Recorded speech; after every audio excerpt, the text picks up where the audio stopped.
की समय बडा बलवान होता है.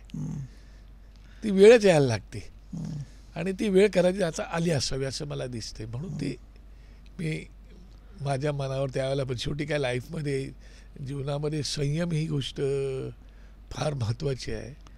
काय महाभारताने आम्हाला काय शिकवलं तर महाभारताने आम्हाला जस्टिस शिकवलं, पेशन्स शिकवलं, ज्ञान शिकवलं, म्हणजे ज्ञान शिकवलं आणि प्रेम शिकवलं. हे महाभारताने दिलेलं आहे. त्याच्यामध्ये ही पेशन्स फार महत्त्वाचा आहे आणि तो पेशन्स तुमच्याकडे असणं महत्त्वाचं आहे. त्यासोबत डिवोशन हा पाचवा, असं 5 भाग महाभारताने आम्हाला शिकवलं. म्हणजे डिवोशन तुम्हाला द्यावे लागते, डिवोटी तुम्हाला होऊ लागतं, तुम्हाला समर्पित व्हायला लागतं.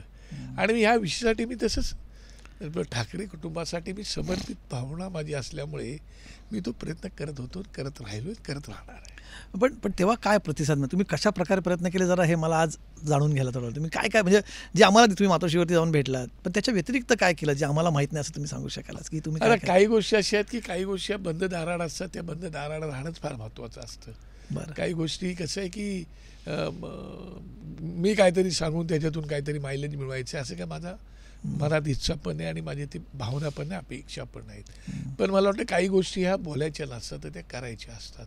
आणि त्याप्रमाणे जे जे काही चांगलं जर घडणार असेल तर आपण ते चांगले घडवण्याचा प्रयत्न केला पाहिजे आणि त्याप्रमाणे तो घडवण्याचा प्रयत्न आहे आणि करत राहणार. त्याच्यामुळे कोणासोबत भेटलो, कोणाच्या बैठका केल्याही बोलण्यापेक्षा आपण काय करतोय पुढे त्याच्यावर जास्त फोकस करणं गरजेचं असं